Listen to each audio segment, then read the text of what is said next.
Hola niños, hoy día trabajaremos, como todos los jueves, en Historia, Geografía y Ciencias Sociales.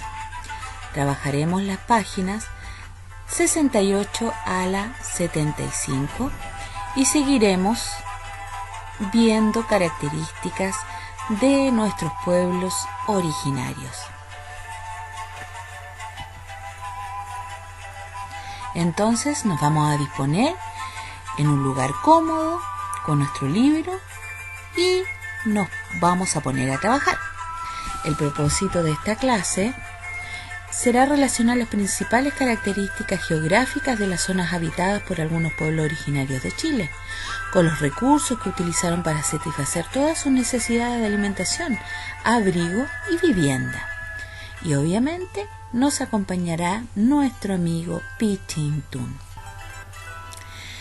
Pensemos, vemos ahí una imagen en donde están unos niños que van a explorar una montaña, un bosque, algo así, ¿cierto?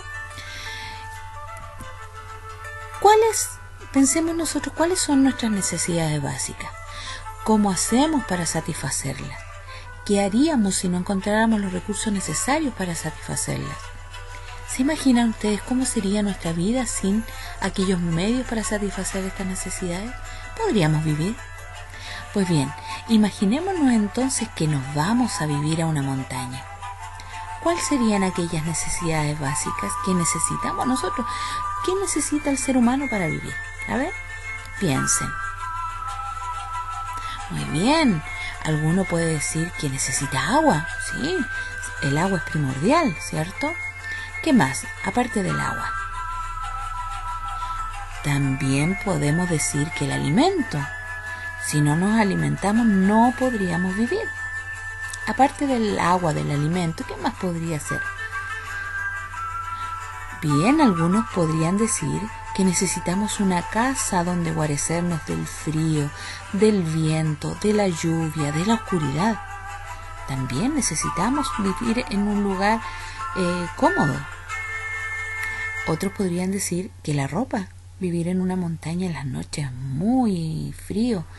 En el invierno tendríamos que abrigarnos. No podríamos estar siempre con un short, una polera, ¿cierto? Entonces necesitamos abrigo también. ¿Se imaginan ustedes qué deberían hacer estos niños si no encuentran en el lugar donde van agua, alimento, abrigo, un lugar donde vivir? ¿Qué deberían hacer ellos? Muy bien, trasladarse a otro lugar, como los pueblos nómades. ¿Recuerdan? Estaban en un lugar y ahí cazaban, vivían por un tiempo corto porque se les acababa el recurso y se trasladaban. Ahora ustedes se imaginan cómo sería nuestra vida sin los medios para satisfacer estas necesidades. Sería terrible, ¿cierto? Nosotros, gracias a Dios, tenemos cómo alimentarnos, cómo vestirnos, un hogar donde vivir, porque si no sería muy difícil la vida para cualquier persona. Ahora, ¿cómo vivieron estos pueblos originarios? ¿Saben ustedes que el paisaje fue muy importante dentro de su cultura? Pues bien, en el recurso número 1 vamos a hablar sobre la agricultura como fuente de alimentación. Fue necesario para los pueblos originarios la agricultura.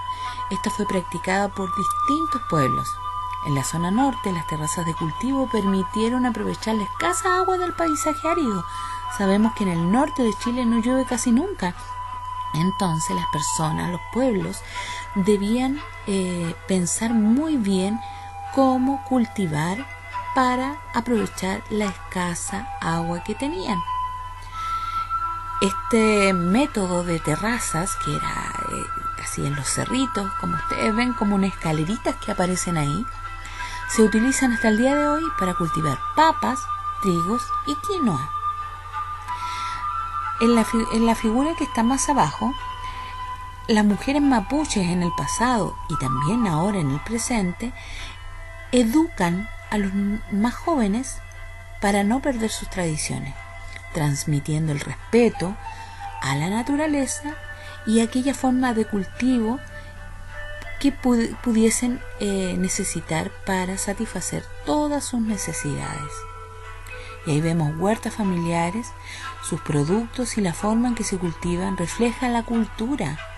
Esto está en la zona sur, obviamente, ¿cierto? Donde vemos un paisaje más verde en la región de la Araucanía. Entonces, qué importante entonces fue la agricultura para estos pueblos. Y nuestra amiguita nos dice que el medio natural entregaba todo lo necesario para vivir, ¿ya? Ahora, nosotros tenemos que saber que la agricultura, por medio de la agricultura, el ser humano se transformó en sedentario. Ya no andaba moviéndose de un lugar a otro como los pueblos nómades. Se transformó en sedentario gracias a la agricultura y así pudo suplir todas las necesidades de alimentación. ¿Ok? En el recurso número 2 vemos que la ganadería y la pesca como fuentes de recursos también. Bueno, la ganadería fue practicada por los pueblos del altiplano. De la llama, guanaco y alpaca obtenían lanas para sus tejidos y alimentación, como vemos ahí en nuestro amigo Pichintún vestido con unos lindos chalecos y gorros de lana. Actualmente se pueden encontrar productos derivados de estos animales. Y ahí vemos a una pastora y su ganado frente a los volcanes de Payachatas. Y abajo, en las imágenes de abajo, el pueblo Chango, que está al sur de Chile, utilizaba el cuero del lobo marino para sus balsas y huesos, para sus arpones y anzuelos. Los arpones y anzuelos eran aquellas herramientas que utilizaban ellos, ¿cierto? Actualmente, la pesca sigue siendo un recurso importante. Ahora ya no se utilizan arpones y anzuelos de hueso, se utilizan herramientas mucho más modernas.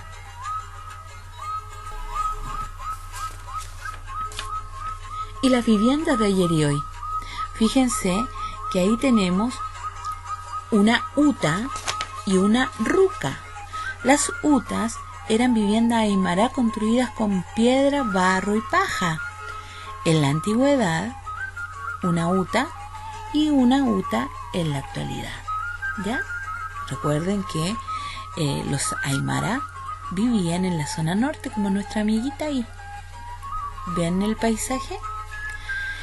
Y bien, y la ruca eran viviendas mapuche. Los espacios interiores de la casa se organizaban dentro de un fogón, alrededor de un fogón. O sea, fíjense que la ruca en la actualidad es como redondita. Entonces al medio estaba el fogón que representaba el movimiento del sol, ¿cierto? Actualmente no son ocupadas estas rucas para vivir, sino que solamente la utilizan para celebrar encuentros o ceremonias. ¿Se imaginan ustedes viviendo en una huta o en una ruca?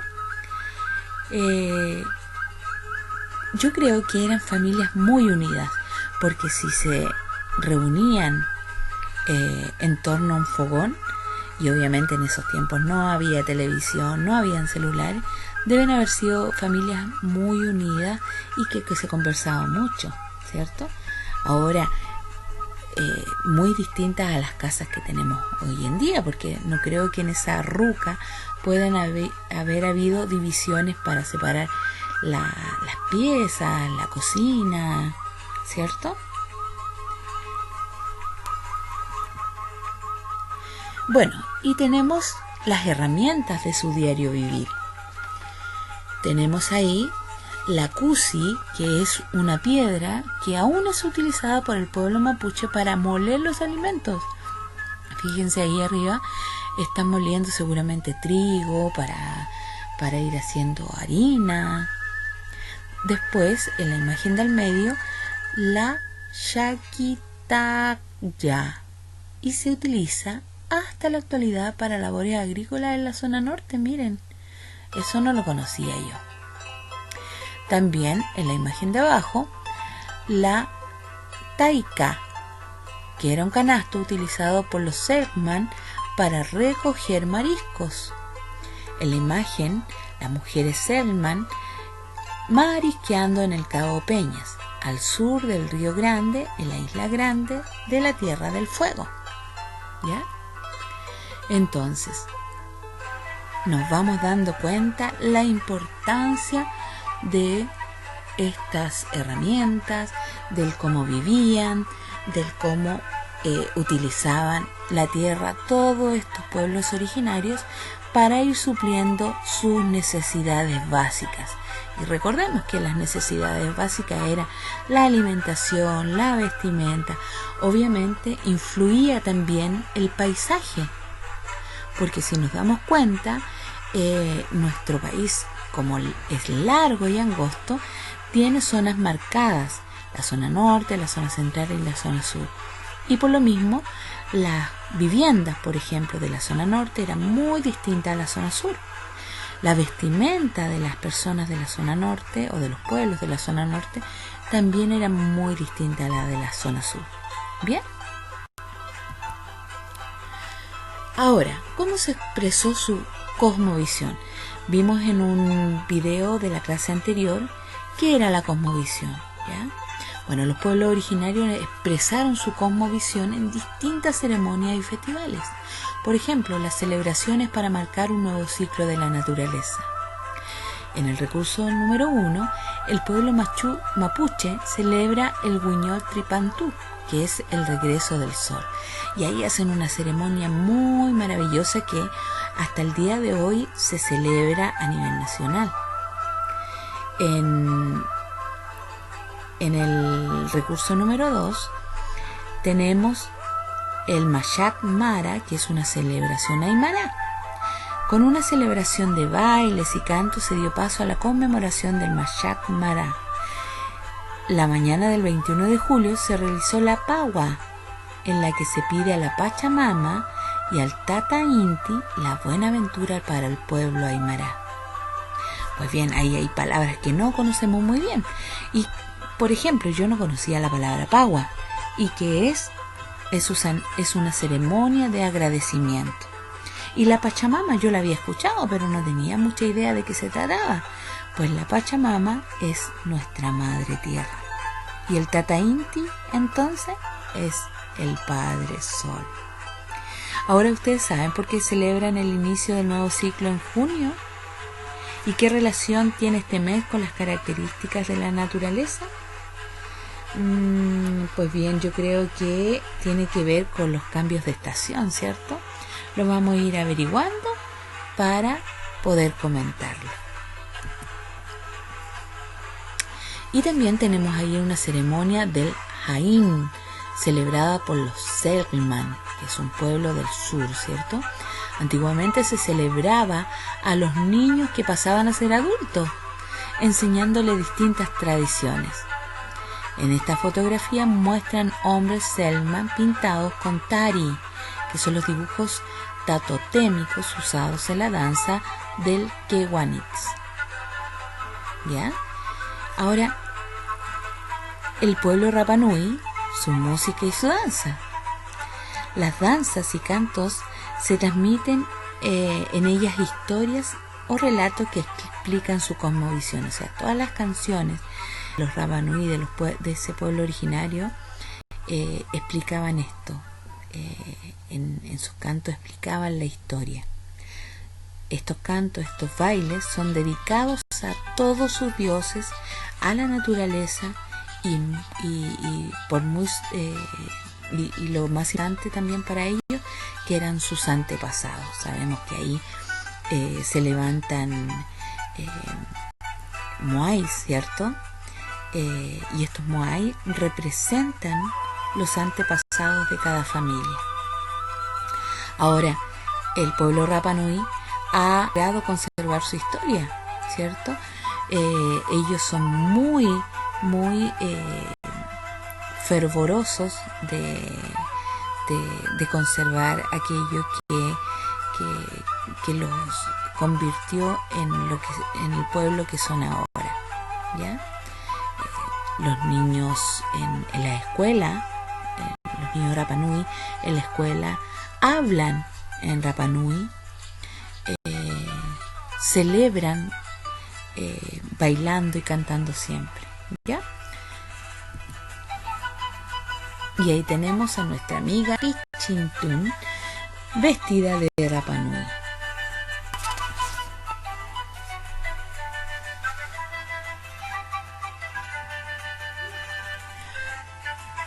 Tenemos también la limpieza de canales y el agradecimiento a la Pachamama. ¿Recuerdan lo que era la Pachamama? Claro, la Pachamama era la madre tierra. Y obviamente el pueblo de Licanantay limpia los canales de regadío para agradecer a la Pachamama, para darle gracias por esa poca agua, porque recordemos que en el norte llueve muy poco y el agua es muy escasa. Y en el recurso número 6 tenemos el palín. Hoy yo he visto a varios niños jugando a eso. Una forma de encuentro entre los mapuches. Se ha realizado desde la antigüedad para entrenar antes de la guerra, en ceremonias como deporte y para resolver conflictos entre las comunidades.